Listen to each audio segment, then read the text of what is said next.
Chris Hansen, Here. Cassandra St. Germain, A.Z. Molina, Here. Scott Staub, Here. Marlene Whitney, Here. Chris Reinhardt. Here. We'll stand for the flag salute.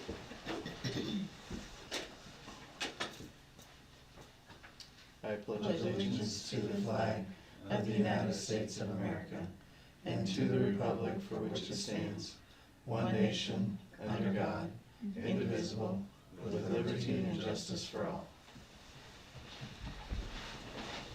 All right, we'll move on to a time of open forum. If there's anybody here to address the board. Doesn't look like it, so we will move on to approval of the agenda. There's a couple changes. There's a 13A, which would be approval of the renewal of the neighborhood revitalization plan for Rooks County.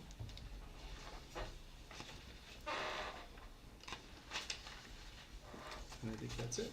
Yep, that's it. For a motion to approve the agenda So as amended. Scott, I'll second. Marlene, thank you. All those in favor say aye. Aye. Motion carries. We will move on to the consent calendar. The meetings, the minutes from the regular meeting in November were sent out, as well as the bills. If there's any questions on those. If not, we'll move on to transfers. Yes, I would like to make a request for $20,000 from general to vocational ed.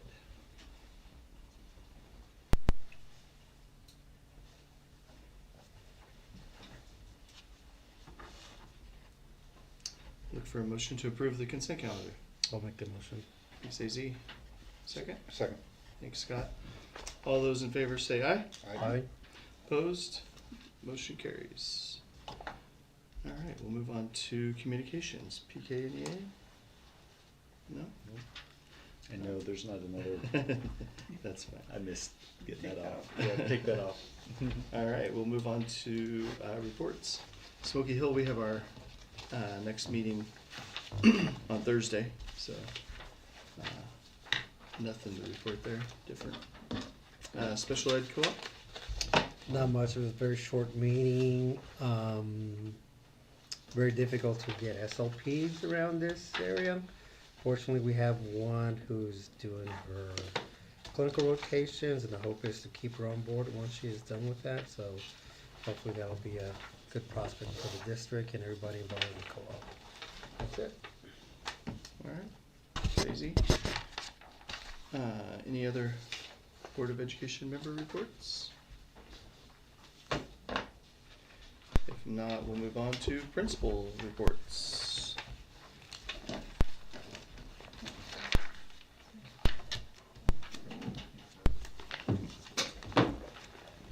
We had 6 of our 6th graders participate in the Northwest Kansas District Elementary Honor Choir on Saturday at Fort Hays State University's Beach Schmidt Auditorium. It was Brody Axelson, Elliot Dixon, Nora Ganang, Tyson Ganang, Kai Lair, and Carter Stevens. Our elementary teachers are finishing up our Winter Fast Bridge screening window. It's always exciting to see the growth our students have made in this semester. Our elementary music program was held last Monday. It was a fantastic show as always with a packed house. This Wednesday we will have David Becker's friend Monty here to play holiday music on his saxophone and a Christmas play performed by our very own junior high drama students.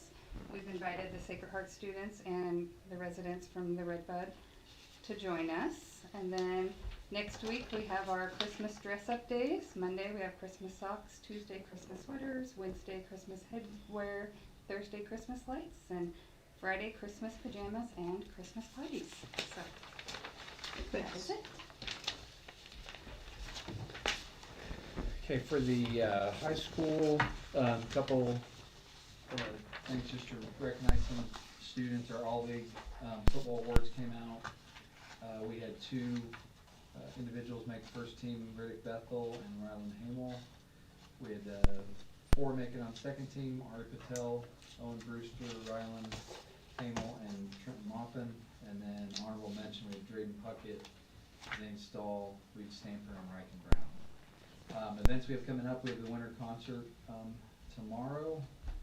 I was gonna update you on how the digital detox day went. It actually, I know there was some, I would say trepidation about it, but after we did it, a lot of the kids said it was good. A lot of the teachers came up and said, hey, we were really pretty happy with how that went. There was more talking in the hallway. That's probably what I noticed the most is instead of getting out of class and we just are walking down the hallway with our phone, there's more talking in the hallway, and there was actually more kind of discussion in the class because we didn't use computers or phones. It was just kind of, I guess, a throwback to the 90s and 80s where we were writing things out and all that stuff. So overall it was good. I think we're gonna probably plan on some other things that we'll do like that. I don't know exactly what it's gonna be, but we've talked about some other ways to do that. Finals, we have our final schedule set. It's gonna be December 18th. Last time we did the finals, we split it up into 2 days. That got a little confusing, so, we'll do it on the 18th, and then we do have some students, or quite a few, that will be able to opt out of it based on their attendance, and that's based on the policy that we had implemented last year. And sports, we started wrestling. Just a couple updates on that, because we barely started wrestling and basketball for high school. Girls, we had 4 girls place at Pratt in a tournament there. It was Cadence Carter and Hayden Stock got first place, and then Alea Becker and Kaylee Kleinbos got third. The boys did pretty good in Hoxie. We had Owen Brewster place first, Braylon Becker, Ryan Hamer, Riddick Bethel, and Zane Stahl placed second, and then Aiden Cataract placed third.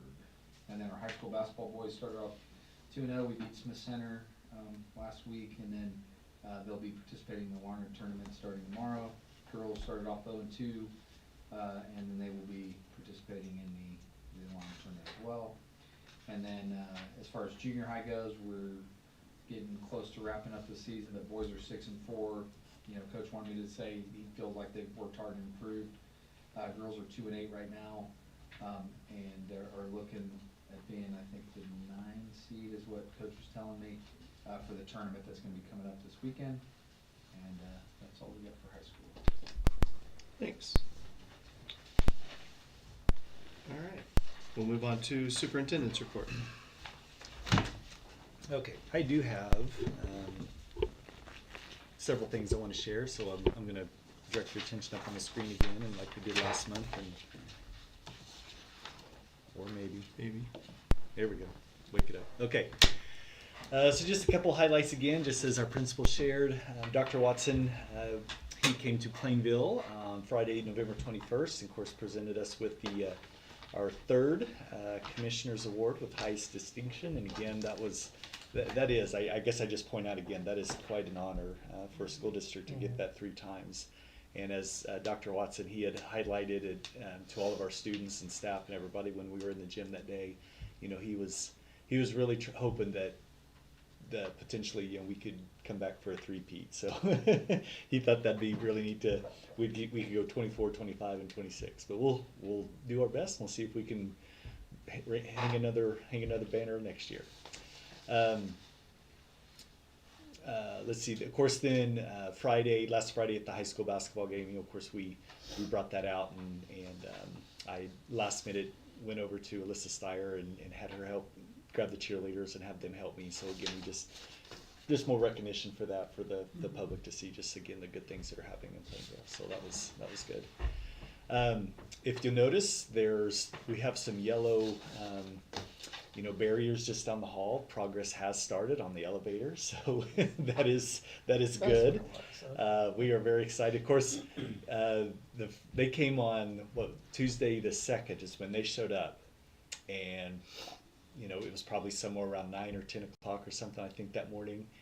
And by that afternoon, banging and drilling, and I mean, they went, poor Don and Jamie, I mean, we were hearing noises, and it's like, yeah, they were not messing around. So we have had some days where the noise and things like that have been kind of a challenge to work through, but at the same time, I think everybody's just happy that we're getting that done.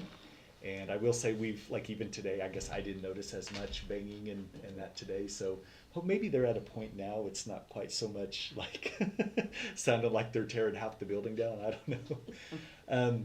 The next item, we've actually got that as item number 15. So I'm going to skip over that, and we'll talk about that later. I got to just an update about a city council meeting. So let's keep moving on. I'll come back to that later. Mr. Winters and I, in fact, you do have some information in your packet. You should find, I went ahead and just printed off some just quick, kind of some info flyers, talking a little bit about the Apogee website platform. And then also, I do believe, did you have a copy of like the pricing and things like that? So I definitely wanted to bring this to your attention because, and let me just start off, like I said, Mr. Winters and I, we've had several conversations regarding our district website, and again, it's not that it's bad. It's just that he and I and several of the teachers and stuff over the years, we've had some conversations about how that can be better. You know, there's a ton of information on that thing, and you know, every year we keep adding more and more, and you know, I think we're just at a point we can look for something that's better.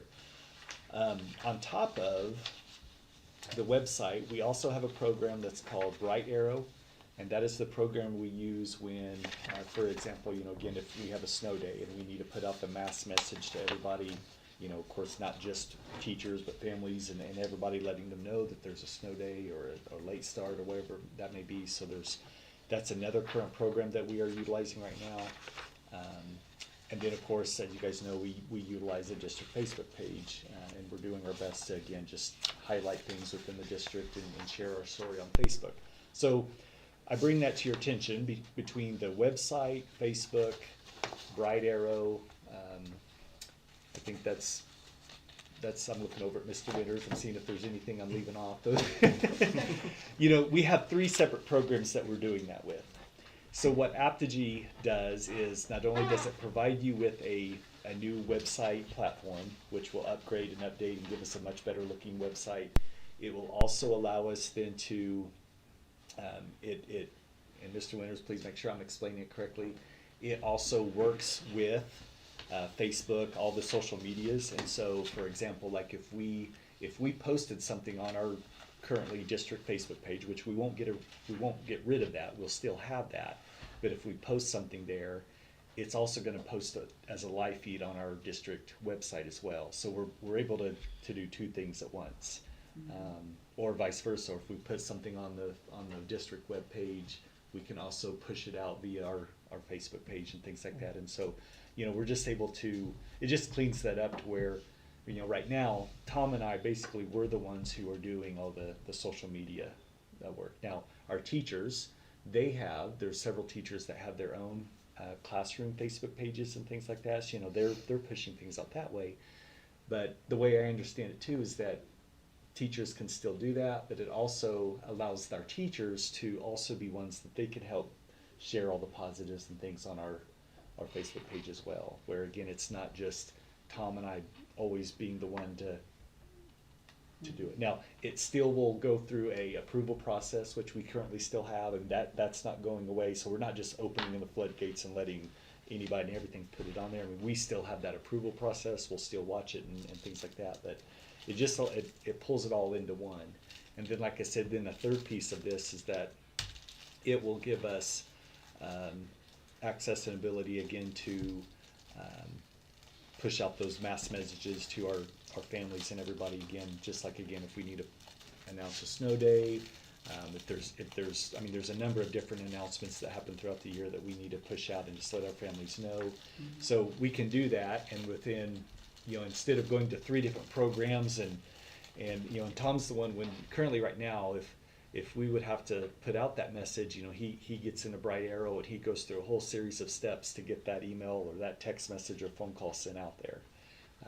This new program couple clicks, and we're pushing out the message across the board pretty quickly. So, you know, the conversation, you know, again, that continue with this is that, you know, when you get up there in those larger districts, you have those, I don't know, whatever those titles are, those social media coordinators or whatever they are. You know, you have people that's their day. They get to do that, and they get to highlight and share our stories. You know, for us, it's usually an administrator or it's a tech coordinator, and that's the world we've been living in. So I definitely think this Apogee, I mean, from what I've seen, Tom and I have sit in a number of about three or four Zooms where we've gotten to see the product. There's other districts in our area that are utilizing it, and you know, from what I can see, I mean, they really do look nice and clean and very user friendly. I guess the other piece I'm adding to it is it also provides us, again, we do have the Plainville USD 270 app, but really all it is just a link to a current website. And so it's, you know, it's not really, I don't know, I'm going to say it works, right? This will give us a new mobile app that, again, families can get on the app. They can access the website, they can see the social media posts, they can just see it all there in one. So I really think not only does it clean things up and help us on our end, I really think our families are going to appreciate just the cleaner, slicker, faster version of maybe what it can provide us on the other end too. So kind of the main reason why I wanted to point this out to you tonight is, you know, Mr. Winters and I greatly appreciate all the help that he's been along this ride and stuff. Of course, you know, pricing and things has been a number one priority, you know, when I've been talking with them. It does, if you look on that second page, you know, we're getting a kind of a prorated cost of that $7,000, and then you can see then for 26, 27, 28, our cost then, you know, would be about $9,000 annually. That's for a year. So when I was having those conversations, you know, I was comfortable with that, knowing that, like, okay, you know, $9,000, that's I have the approval to, you know, to do that. But when they sent this to me, of course, the first number I see on the first page is, you know, 31,500, and I'm like, whoa, you know, so I'm like, back up, you know, it's like, I'm not authorized to do that one. So, you know, I had to jump on and get a hold of our person real quick and just say, okay, you know, this, you know, I just needed to make sure that you guys understood, you know, where that number was coming from. And they do provide the overall final cost, what it will be, you know, after the 3-year period, which I appreciate, you know, for planning, but we're not spending that upfront by any means. So I'm sure that is clear, but I just wanted to be sure I had that conversation with you guys, of course, there. So we will, Mr. Winters and I will continue to work on that. We actually have what it's called the Kickstart Zoom on Thursday. And so we will meet with them again, and you know, it's going to take some time to get, it's going to take some time to get all of our stuff kind of transferred over there. And I'm sure we're going to have to sit through some meetings and talk about, you know, again, we have some flexibility as far as like how we want it to look and color schemes and all that. I mean, we got some work to do, but I think we'll be happy with our end product. So, any other questions or anything with that? The food service procurement was on actually November 12th, and I do feel like this is worth sharing. We had not done this before. This was actually something new. So of course with Miranda and her new role as our food service director, you know, she was living this for the first time, and they pulled me in as well on that day, and we set in and you know, Miranda she just had a ton of paperwork that she had to go through and prove that, you know, basically it was an auditing, you know, process. And so she sat in actually in that teacher's lounge for a much portion of the morning on that 12th. You know, I was kind of in and out and able to be a part of some of it, but it was quite the process. But then after it was all done, I got a report back and I wanted to share. So this is from, I can't remember the gentleman's name who came to us. Anyway, you and your sponsor are doing an outstanding job, and I want to recognize the remarkable level of preparation and professionalism demonstrated throughout the review. Every document was neatly organized, readily available on site, and easy to access. Your attentiveness to genuine desire to learn were evident in every conversation, and your forward-thinking approach to improving the processes and strengthening the program truly stands out. Your Buy American documentation was exceptionally detailed and among the best I've ever seen. The training you completed over the summer clearly paid off, as your understanding of the procedures and compliance standards were remarkable. Thank you for going above and beyond and making the copies and sharing your resources. Your materials will serve as an exemplary model for future training and will benefit other sponsors. The level of care, organization, and pride you put into your work shows in every detail. Your proactive tracking for the Buy America compliance is excellent, and as you continue reviewing your items to ensure all consumable products are included, you're setting yourself for a continued success. Thank you for your dedication and commitment to excellence. You are truly setting the standards for others to follow. So please know that is the work that Miranda's done for us. That's great. You know, that all the things that she did, she came in with it was a 3-ring binder with things in she had her stuff together. So I just felt that was, after getting that report back, she's doing a fabulous job for us back there. And, there's things her and I are emailing or touching base on a pretty regular basis as far as just the do's and don'ts and what do we do in the past and things like that. And there, from time to time, there's some things that come up and we talk about it. But as far as when it comes to the paperwork, she's doing a great job. So I just wanted to share that with you and highlight the good work that she's doing back there for us. And then this one, the KASB conference, the 14th, 15th, and the 16th. Of course, AZ and Chris, you guys were hoping to join me, for that, but unfortunately you just had other things come up, and so I did. I went ahead and went down. Of course, I was in Wichita for some of the Kelly work and things that I needed to do, so I was down there and made the trip. But I felt like this was beneficial to share, so I'm going to hop over to another PowerPoint here. This is a PowerPoint that they actually, I went to one of the sessions,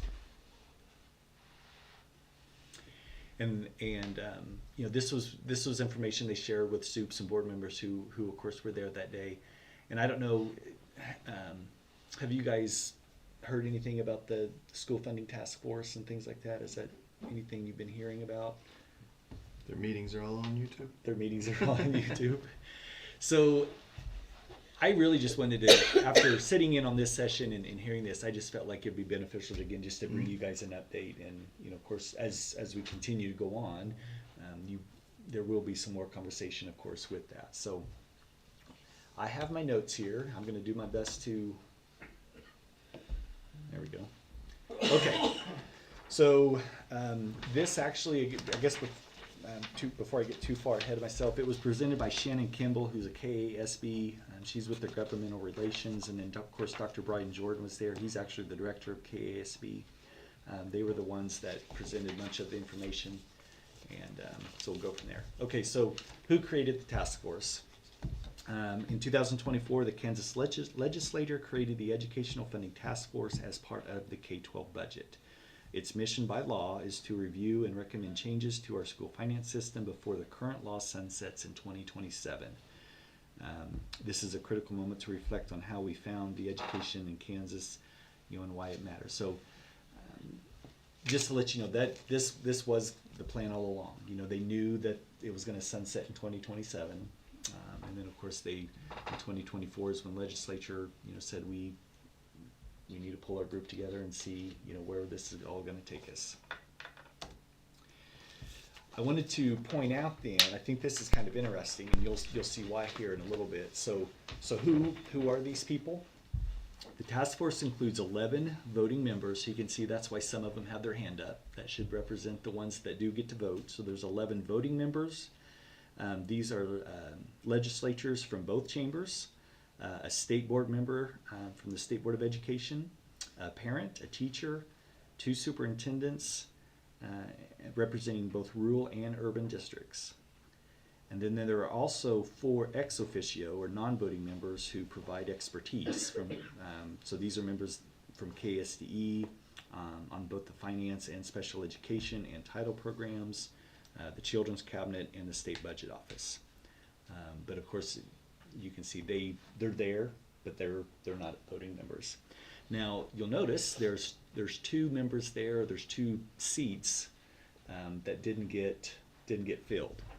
And so back in 2024, when legislature wanted to pull this together, it was mentioned that they were hoping to have either a current teacher, non-legislator parents, and then also perhaps maybe even some school board members from around the state. Unfortunately, none of those voices are there. So I point that out just you'll see later on. Some of you, by the looks of some of your faces, kind of like, good, there's some questions there, right? But unfortunately, those voices aren't represented. So you'll see why I point that out here in a little bit. So what is their assignment? Of course, to review the current finance system. If you've heard anything about school funding, special education, of course, is always been a big piece of that.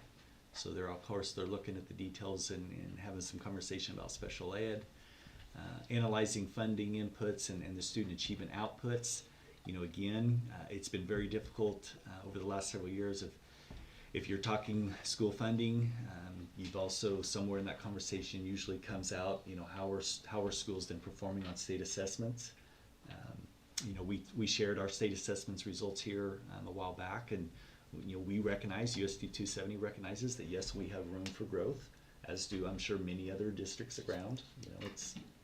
So it's just that conversation as far as again where that funding is going and how we can use that funding to help close some of those achievement gaps. And then assessing the academic goals, like the 75% proficiency by 2030. So those are their 4 goals. And then of course I just point out why now? So in 2027, again, this is when it sunsets. So let me make sure I get the right date here. The task force, they must submit their report by January 11, 2027. So of course we are, obviously this year's budget is set. We're following the same funding formula now. Next year will be the same thing. It'll be that next year that we will see some changes. So, any questions or anything so far? Okay, so this is where, I guess this is where it kind of caught my attention, or it got interesting. KASB did their version of the good, the bad, and ugly with the Star Wars characters, and so when you're looking or when you're talking about all these things with the school funding task force, I mean, there's a little bit of all this involved. So like I said, this is what caught my attention, and I thought this would be good for you guys to kind of just have in your mind as you're hearing more about it. So of course the good. It's encouraging that there's many of the task force members seem to have a general commitment to student success. Obviously that's good. They all want kids to be successful. I can be happy with that. Almost near unanimous support for keeping weighted per student funding model, and that's currently, like I said, that's what we have right now is a weighted. When you're looking at there's the transportation weighting, there's the at-risk weighting, the high density at-risk. I mean, all those are in that formula to again help meet specific needs in specific districts. So that's a good thing. There's broad interest in increasing educator pay. Okay, I'm on board with that, obviously, right? That's near unanimous agreement not to reduce funding below current levels. Again, I think that's a great thing. Sorry, that makes me laugh that it says near unanimous. Near unanimous, yep. I would hope that it would be unanimous Right, agreement that right. it's not going to reduce Right. any of the funding. But And then there's moderate interest in using growth-based measures of success. So, that when you're looking at that, when you look at our district's report card, basically all that data is just coming from state assessments. It's that one snapshot at the end of the year of how our kids are doing on state assessments. And yes, I feel like that's still a very important piece of what we do. But when we also talk about again throughout the year, we're doing the growth-based measures. I mean, we're doing Fast Bridge. We're taking, fall, winter, and spring benchmark scores. We know how our kids are doing. In fact, we're even doing some progress monitoring where we can watch kids even by week see the growth that they're making. You know, it's unfortunate though that yes, as that data is important to us and as we're watching our kids, but that's not necessarily a factor in, you know, how successful we are. You know, granted, we're watching that data and hopefully that will, it's putting us on that trend that kids will perform successfully on that state assessment, but really that's, when it comes down to it, that's it. That's what we have. So, you know, again, for me, I think that would make some sense. You know, if we're able to show a growth throughout the year and show that our kids are making progress, I think that should be some more meat on the bone, I guess I would sort of say. Okay, so the bad. Any changes to the base or the weightings affect the entire system.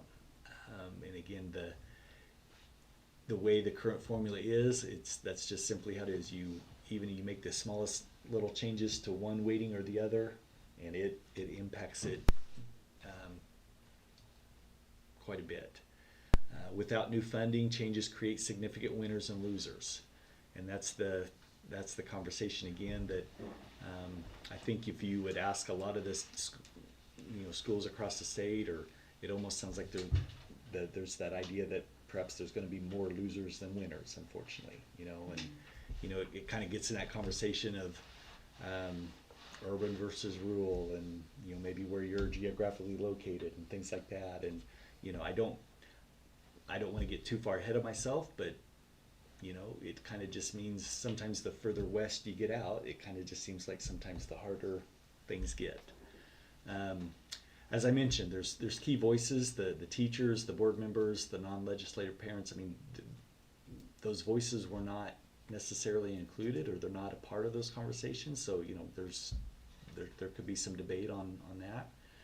Some of the task force members, they are support tying funding to state assessments, and then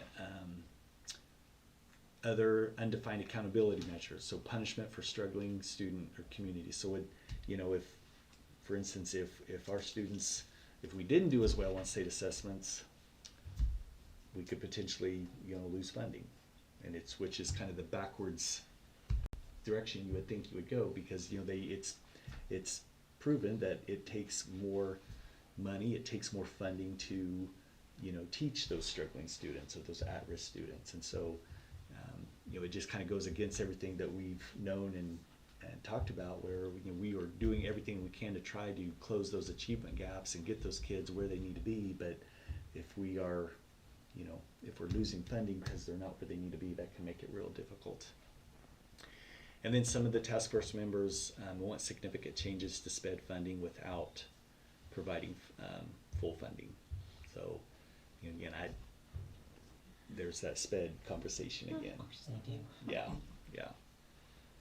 Okay, so you know, of course, you know, we can talk about the good. We've definitely got to talk about the bad, and of course, and then there's the ugly. And I don't know how much maybe you guys have seen of this, but there really truly has been some really rough negative rhetoric about public education, kind of altogether, about teachers and working parents, and you know, I don't know. I don't really know much to say other than it's there, unfortunately.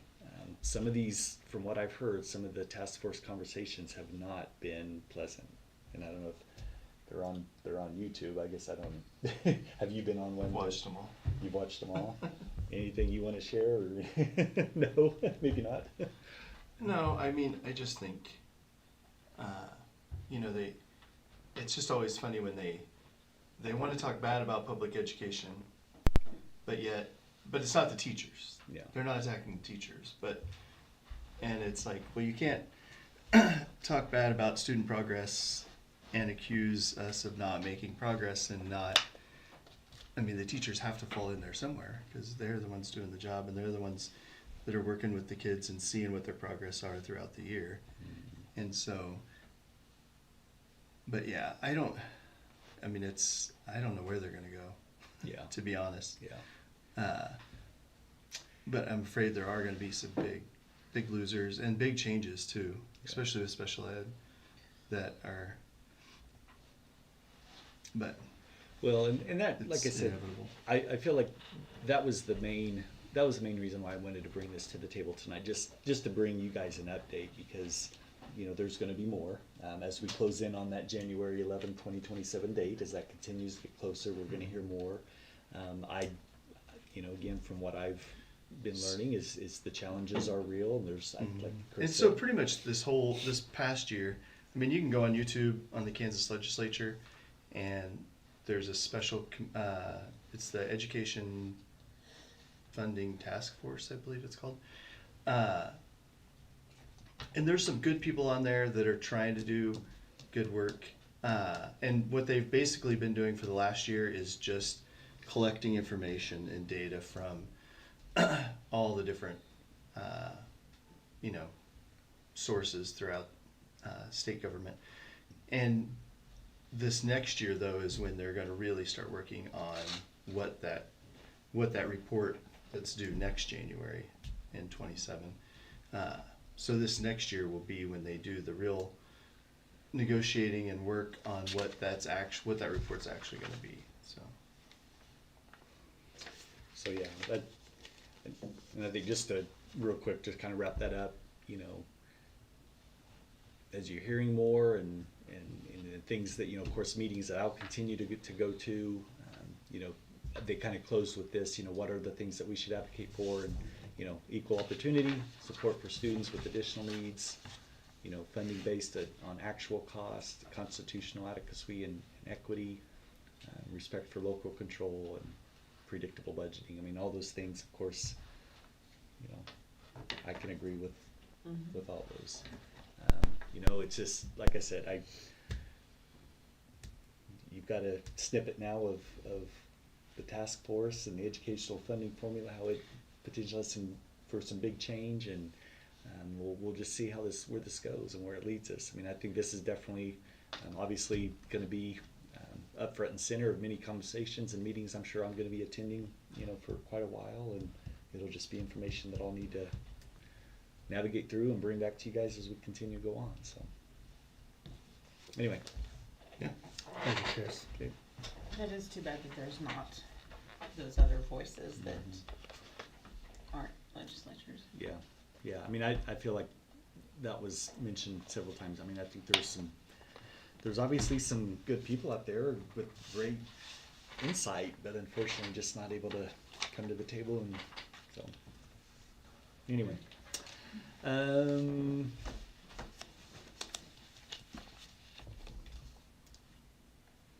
that's real quick, just my last couple things on here, just again on that, maybe.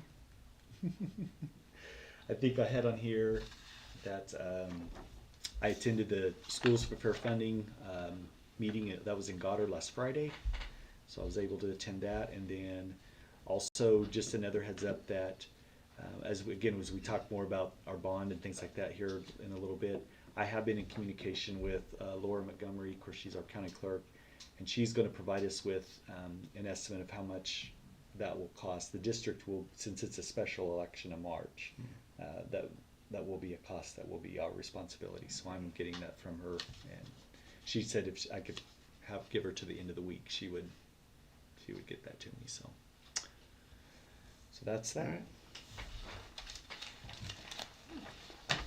Any questions on reports? If not, I'd look for a motion to approve. I'll make that motion. Thanks, Marlene. I'll second. Thanks, AZ. All those in favor say aye. Aye. Opposed? Motion carries. All right, we'll move on to number 9. Bond committee report and recommendations.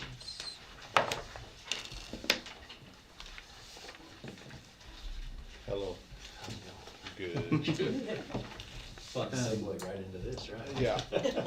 As you're more than welcome to go, but as you're going, I think I am gonna have Vince join us, so just, Where do you want to have Vince start it out? or maybe I'll have, yep, there, it looks like we have, there he is. Let's see if I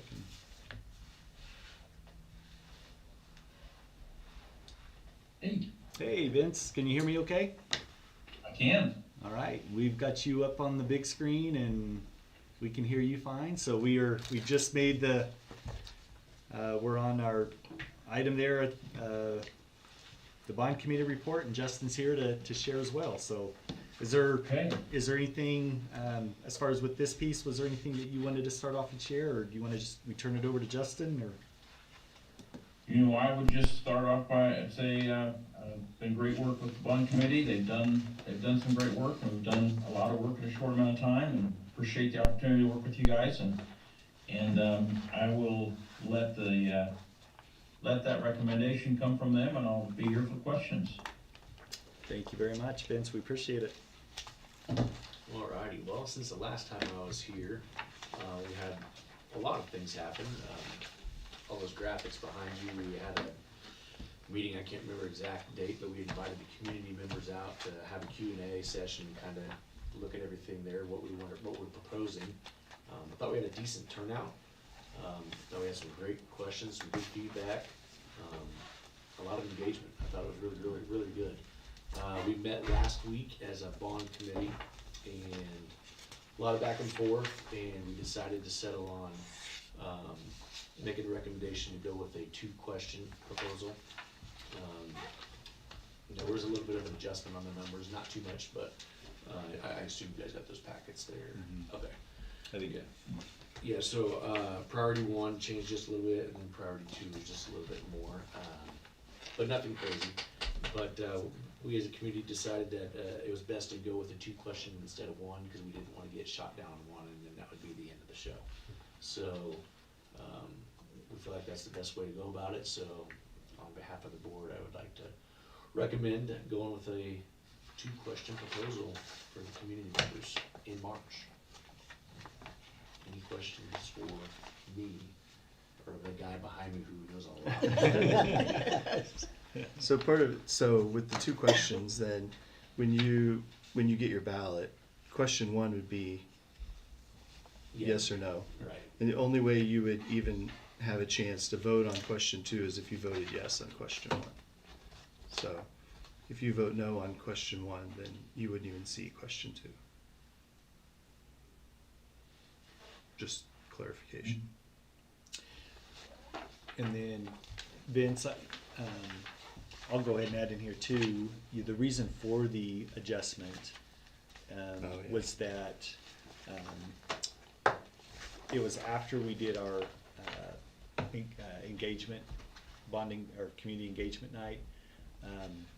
Vince was able to get some much more, I guess, like true hard numbers on an HVAC project that was already being completed at another district. And so after he was able to see the kind of more true numbers of what that cost, he was able to look and see, because he felt like it was a very comparable system and project, the work that would be done here. And so he felt much more confident in those numbers, felt that it gave us a much more clear, better estimate. And so that was the reason for that change. And so which, I know it was unfortunate, of course, that we didn't have that for that community night, but very fortunate though, at least we have that at this point in the process, so we can just make that adjustment now and see, just work off a much more clear number now rather than, later. So if anything, it just gave us a better, clearer picture of the project. So Vince, anything else to add to that, or did I describe that correctly? No, Greg, thank you for that. No, it is absolutely true. We had estimated that based off some historical numbers, and when we had open bids a week ago for a similar project, we were pretty surprised at how they'd moved. So we bumped a little bit and then added some inflationary numbers just as we look ahead towards 2026 or whenever we might be doing this for Plainville. So it was a good check and on our budget numbers.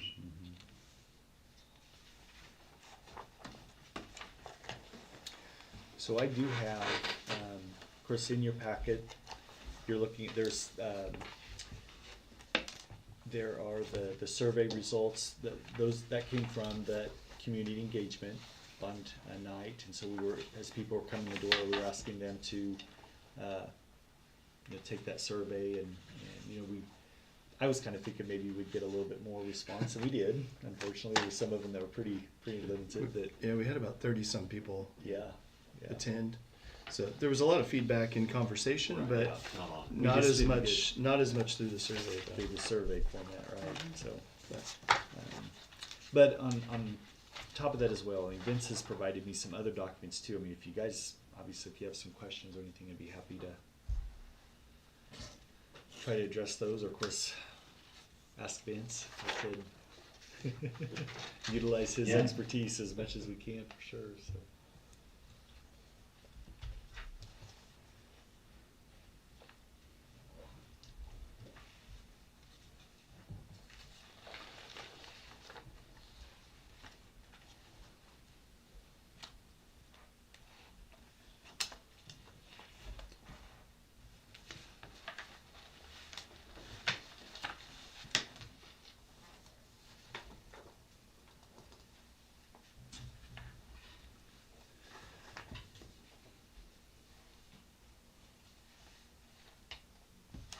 To me, like, safety in building, we're taught, right, more, yeah, public. safety and security. thought was more important at this time.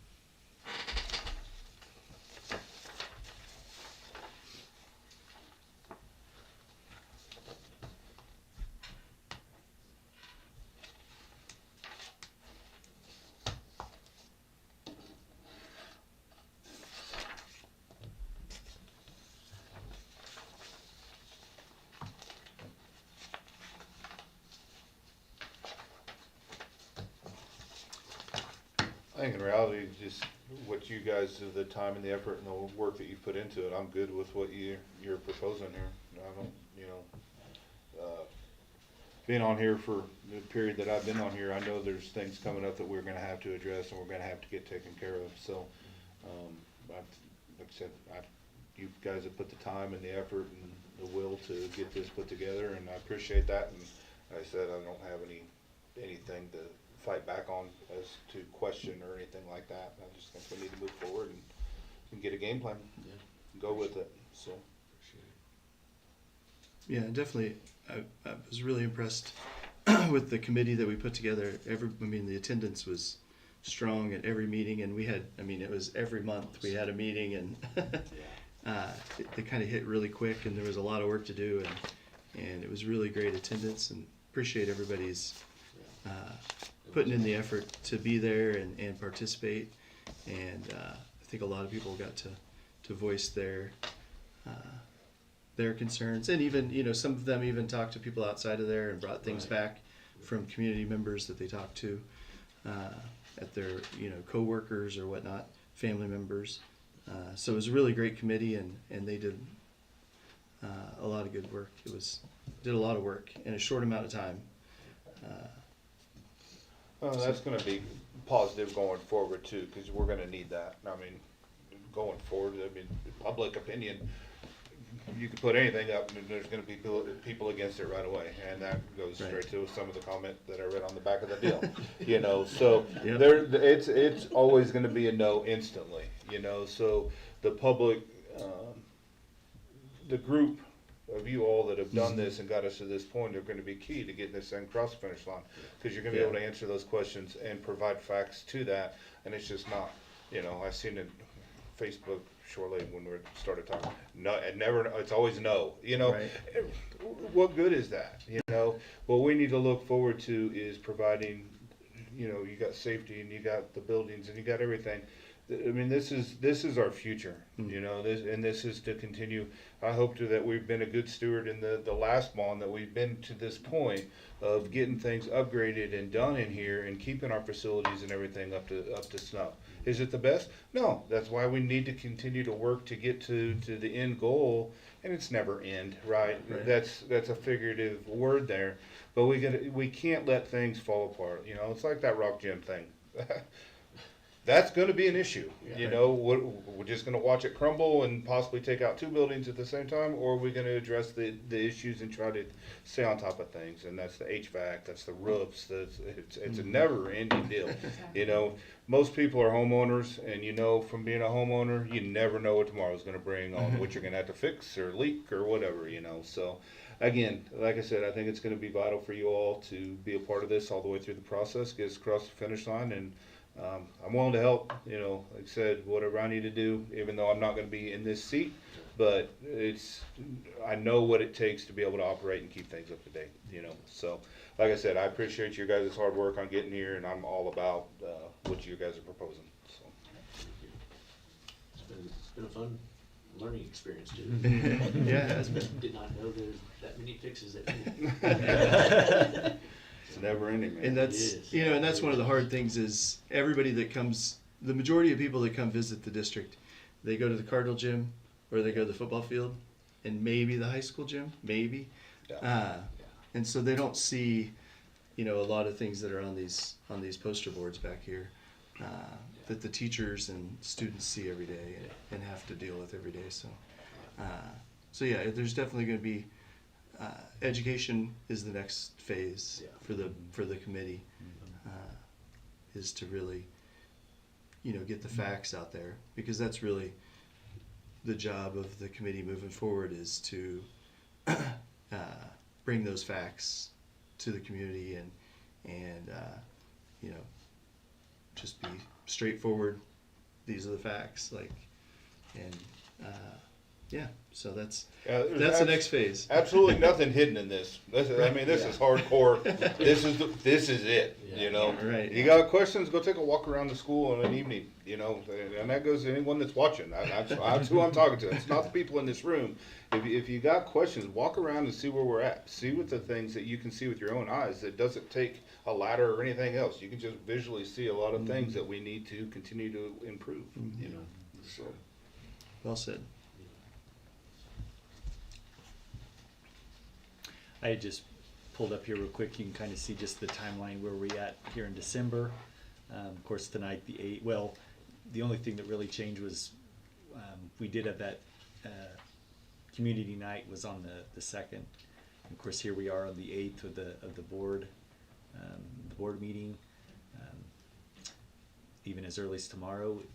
Obviously, if you know, if we go that direction, we'll submit the application to the State Department of Ed.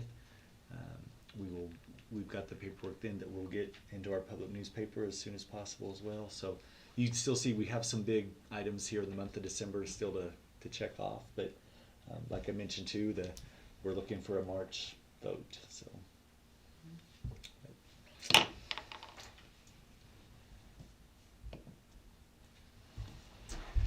Vince, I just shared with them. Of course, you were probably listening to. I just pulled up on the screen that calendar you had shared with us. Of course, we've been using as our guide. So.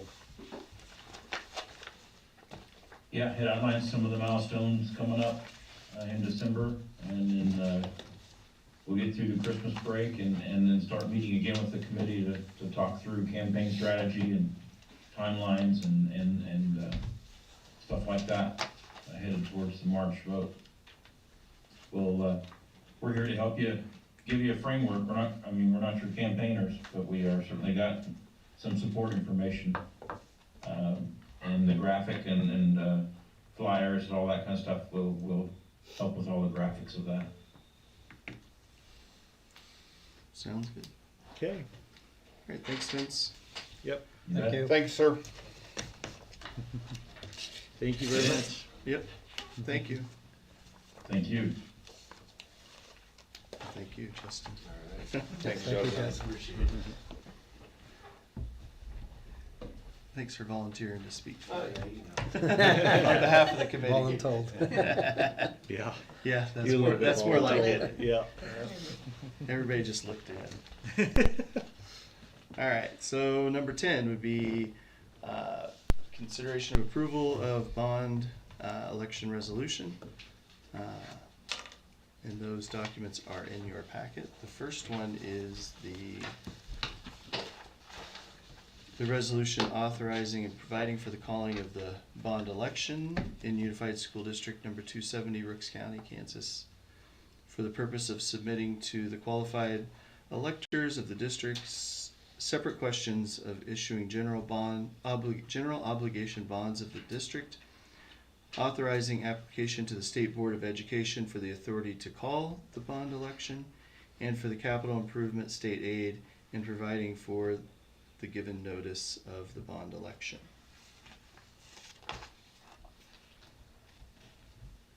So, for a motion to approve I'll make that motion. that resolution, AZ. And second, I'll second it. Scott. All those in favor say aye. Aye. Aye. Aye. Opposed? Motion carries unanimously. And then the next one is this another one, or just a longer No, version? it's just the longer, they just gave the specifics as far Oh, as like okay. what's there, so no, that's the Okay, same same thing. thing. I think that's all we need to do Okay. there. Alright, so the next step is, like Ben said, the committee's gonna work on campaign, shifting into campaign mode. And then, once we get approval from the state board, then we'll know that the election is definitely happening.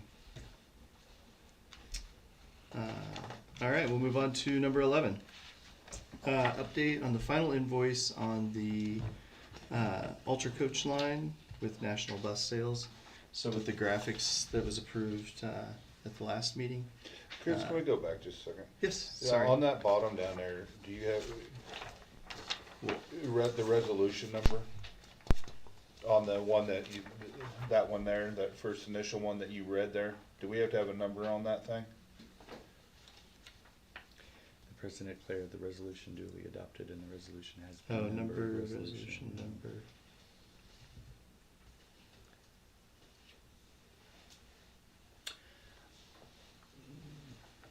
Sorry to throw it. No, you're fine. I saw the recorded votes. There's even at the top of the, if we would've done the other one, there's Yeah, not a number there's on no that. number up there. And I don't know. What do you think, Doc? Number one? Well, I'm wondering if,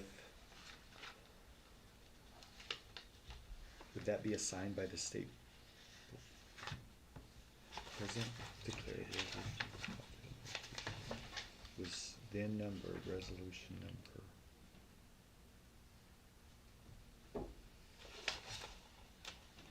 That doesn't sound like that would sound like that would be. So our- the next one actually is the number of it, correct? No, the next one doesn't have it either. It's at the top. Right, but that's probably the resolution they're talking about, cause it says, that is signed Well- by the president and attested by the clerk. So I do have Clayton Kelly's number. He said to call him if we had questions, so do we want to just go ahead and get him on the phone and we ask?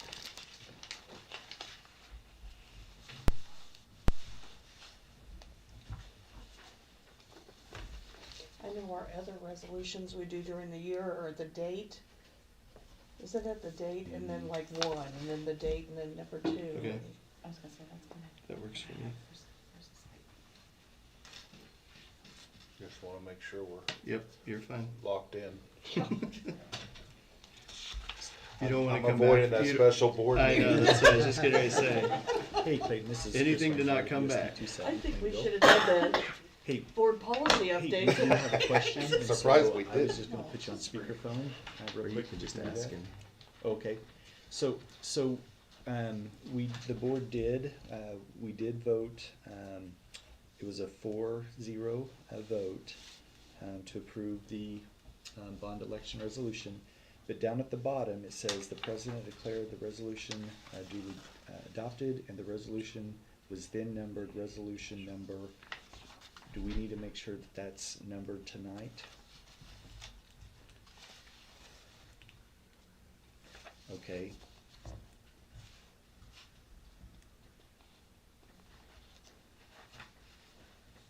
Okay, so yes, he said it's up for us to make Okay, that so- determination, and So 1208 we dash can one. use the date. Yep. Yep, he said we can use So the date. 1208 dash one 1208 would be the number. Good? Yep. Okay, that's what we just wanted to make sure we dotted our i's and crossed our t's and made sure we did that correctly. Yeah, okay. Thanks, Scott. Yes, thank you very much. Yep. Bye. Okay.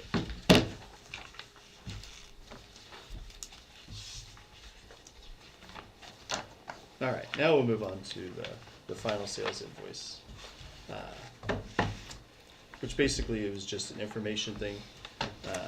The numbers are the same as everything else that we'd approved. It just puts it all on one page so you can see all the totals. Are we still on track and getting that in April or maybe sooner? April's what they April. keep telling me, yep. Yeah, they seem to be pretty set on the April. Yeah. Don't seem to be budging, like, No. it's not gonna be here in February, I don't think. I'm I was ready. approached by a few students, well, I've heard it's gonna be in March. I'm like, that's news to me. I've heard April. Yep. So yeah, just. So we got the spelling right? Yes. Okay. I sent the email the very next day, please address, please. The Cardinals had an extra letter in it on Yeah, the did you- graphics Mm. last Oh, month. really? Yeah. I Showing didn't, Jen, she goes, they spelled Cardinals wrong. So I called Chris right away, make sure we got that. Oh, gosh. yeah, and as You he's got it telling for- me, I'm pulling it up on my computer, I'm like, yeah, it does. That was good catch. Yeah. That could have been a really expensive extra letter. Yeah. All right.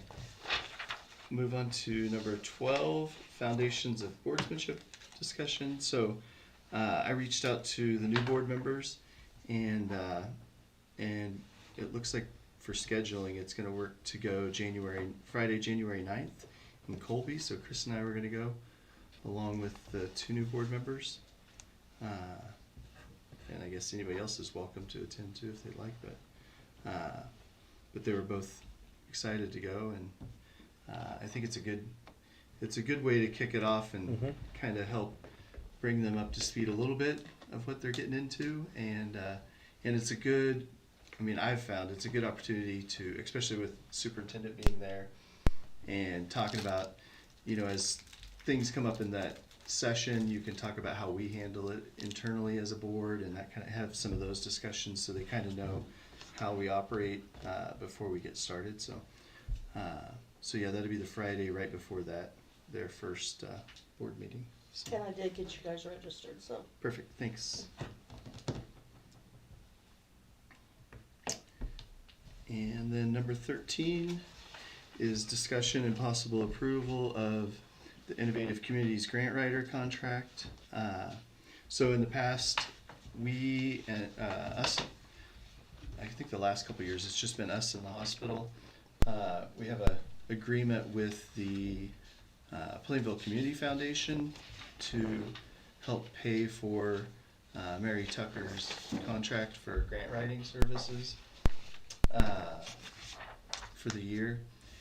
And it's kind of I don't know, it's a weird thing. So we pay half of her salary and the hospital pays half of her salary, but we actually make a donation to the Plainville Community Foundation and for her salary. And then after the Plainville Community Foundation receives their match funds from the Patterson Family Foundation, then we actually get a grant back from the Plainville Community Foundation. So in the end, it doesn't really cost us anything.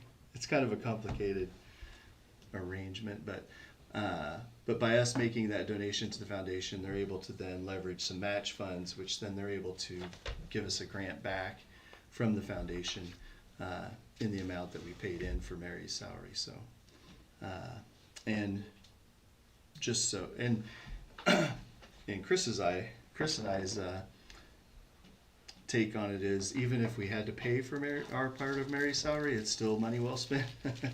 Because she does, Oh. she's Chris's grant writing AI, Well, as well as she is our connection for the Safe Routes to School. So she's been a part of working on that and project, and so she's the one that's kind of the go-between for us, so that we don't have to be the one reaching out to KDOT, and so she handles all of that. And so we much appreciate all the work that she's done for the district, because she's done a lot. Yeah. And it's brought a lot of money to the table that the district wouldn't have had access to without her help. So Absolutely.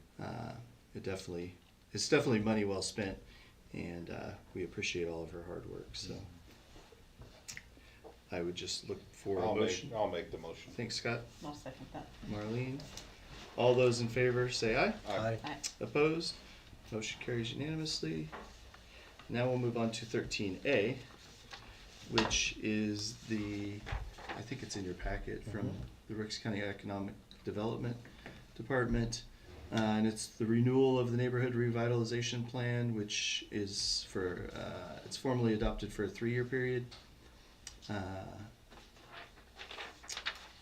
And kind of reading through there, it looks like, there's been $6 million worth of added assessed value in the county that's, went through this program.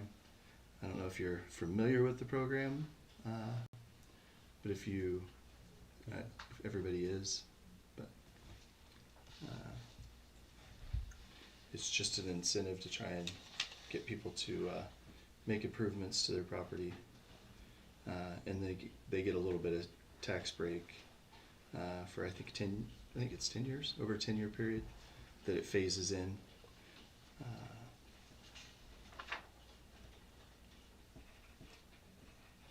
So I'd look for a motion to approve that. I'll make that motion. AZ, second. I'll second. Scott. All those in favor say aye. Aye. Aye. Opposed? Motion carries. All right, number 14 is approval of gifts and grants. And it's just the approval of the PTO gift to the district. I'll make that motion. Thanks, Scott. I'll second that.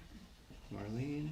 And we definitely like to thank PTO for all their support of Yes. the students and the teachers, Nice or of gift. the district as a whole.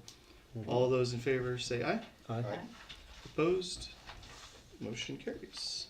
All right, number 15, back to Chris's slide on the pre-K kindergarten drop-off pickup area.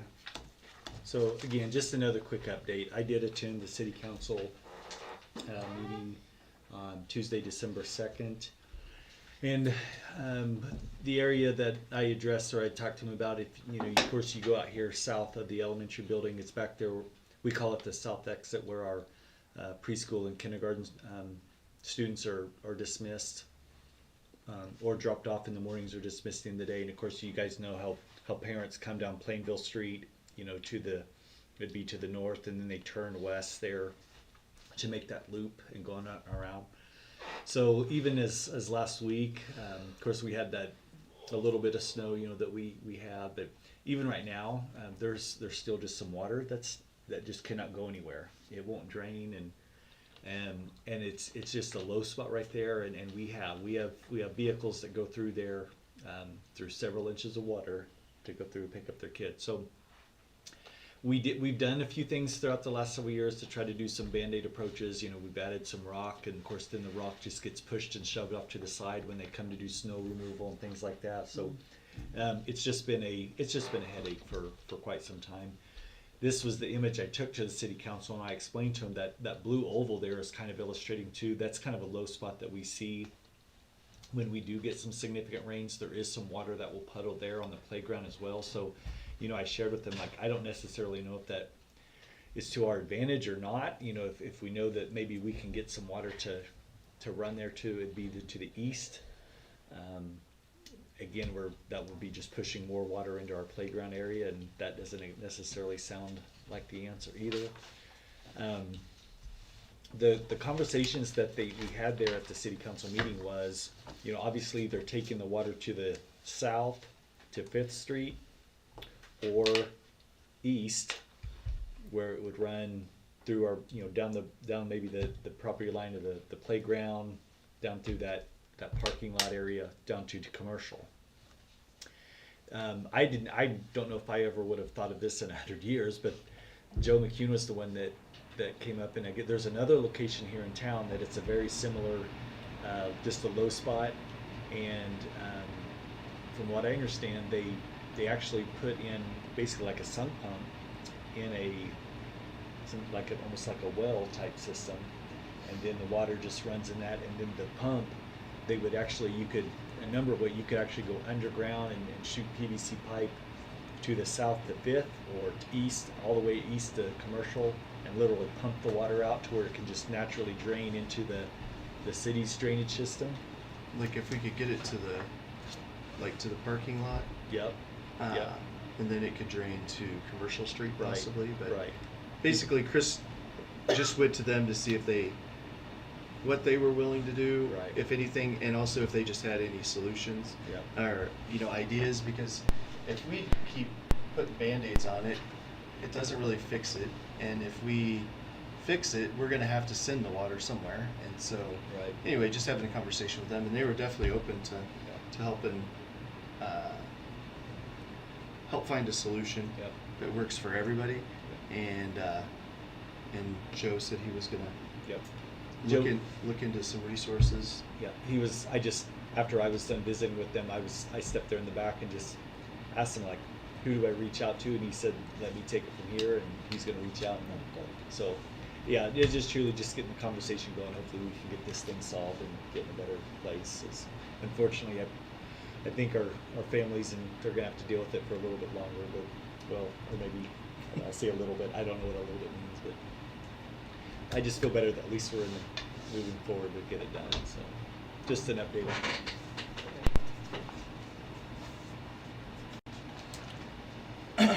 All right. Moving on to 16.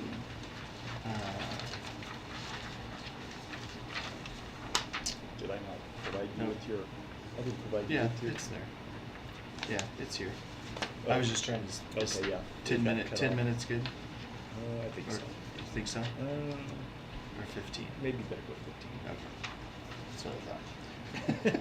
I move we go into executive session with Superintendent Chris Reinhardt to review staff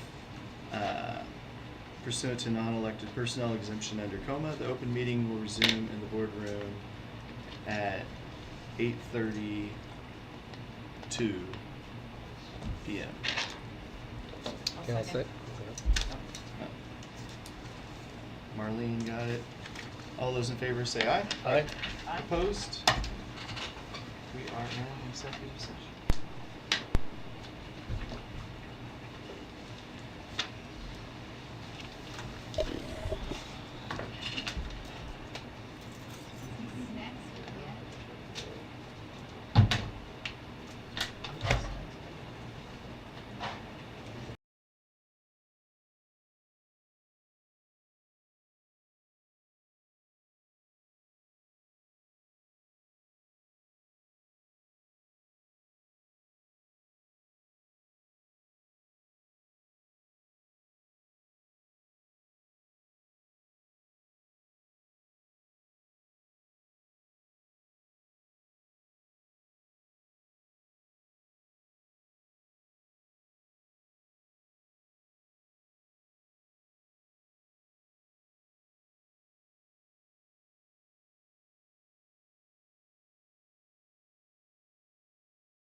Number 17 would be the approval of Anthony Dorinzo as janitor.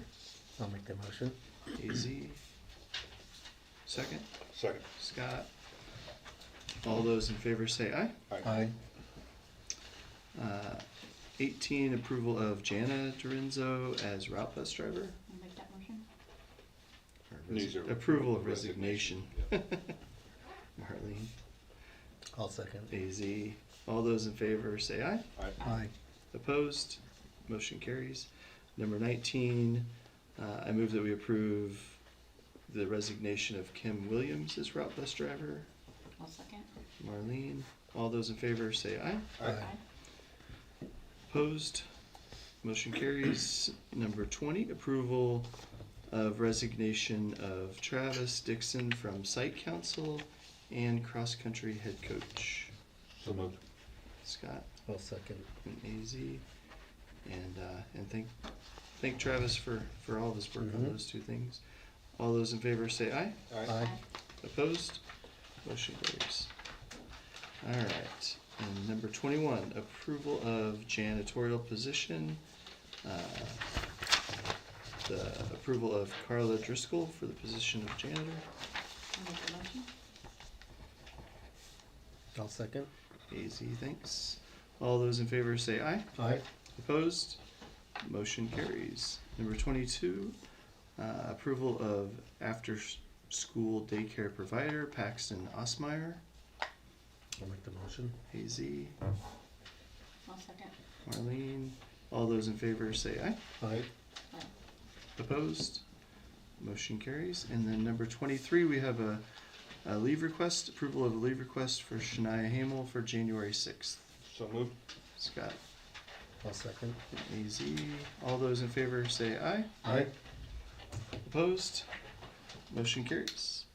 All right, number 24, executive session for personnel. I move we go into executive session with Superintendent Chris Reinhardt to review staff pursuant to non-elected personnel exemptions under COMA. The open meeting will resume in the boardroom at 8:47 p.m. I'll make the motion. Who was second? I'll second. Oh, I thought Okay. you were making it. that's I what I did. thought. I did. I made Oh, the motion. then I was AZ looking for a second. seconded. Okay. I was AZ.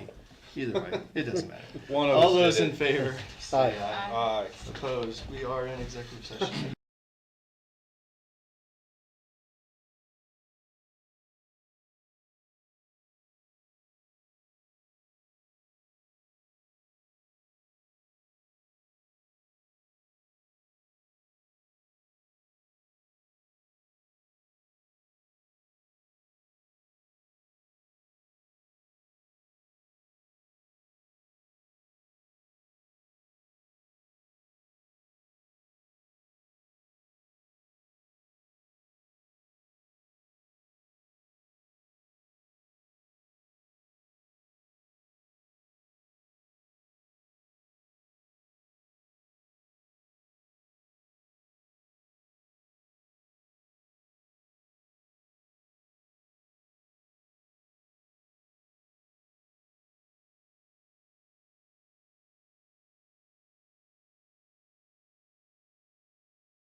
25, items for the good of the district. Thank you. Thank you for the years. Thank you for your time. Thank you to the principals, the previous superintendents, and the staff and the students. It's been trying at times. It hasn't been always the smoothest. I know I've pissed people off over the years and made some people happy over the years. Maybe not likely, but I bet you have. I appreciate my time of being on here, and like I said last meeting, I appreciate the group that ran. I'm glad we had a group that ran, you know, and it's an experience on here that I had zero clue when I go to a meeting and prove some things and go. There's a lot more in depth to this thing, and that goes back to my comments on the bond thing, and I'm going to close with that because it is important that we have our school, we have a sound school, a sturdy school, a safe school, and the never know thing out the gate without getting the facts and understanding what's going on. This is everyday thing for me. You know, when I took this role on, it was for the students. It was for the kids. And I told myself I wasn't going to be the person just sat on a board, because that's not who I am. My kid's going to graduate this year. I'm not going to have anyone in there. It's time for me to be done. It's time for someone else to step in. But going back to the bond thing, I will be an advocate for that to anyone that asks questions, because I know what it takes to operate this. I know what it have a leaking roof for however many years that we fought that thing, you know. And again, I'm going to stop there because it's just kind of where I'm at. But I appreciate everyone of all the support, and I know we haven't always agreed, but at the end of the day, we got results, and I felt we're set a good path to where we are, and I feel good leaving where I'm at right now. I think we're stable, and the new people coming on, I think will pick up, keep the ball, and running on down the field. So, thank you. Thank Thank you. you. Thank you, Scott. Yeah. I want to thank you. You have a lot of insight. Your suggestions and opinions will be missed. And I've only served here for a few years. You can but- just call him, he'll give them to you. No doubt about Free it. of charge. Working with you for a few years, I'm glad I've been able to get the opportunity to work with you. Well, thank you. I agree. Thank you. You've always had good insight and A lot of times it was like, oh, I didn't think about that. exactly different areas that I didn't think in that realm, but it made sense. Yeah. Well, so- thank you. Thank you. And one other thing I won't let go from the sidelines is I want to see that track and that thing get Yeah. fulfilled and done too. So, Yeah. so There's work to be done there for sure. absolutely. Yeah. Thank you, guys. Yep, thank you, Scott. All right, and thank Harrison for his time on board. I'll look for a motion to adjourn. No, Oh, wait. So moved. I was gonna do it really quick. I know. I would make sure nobody else got a chance. Let's not do it. So moved. I'll second. Marlene, all those in favor say aye. Aye. Aye. Thanks, everybody. Thanks again, Scott.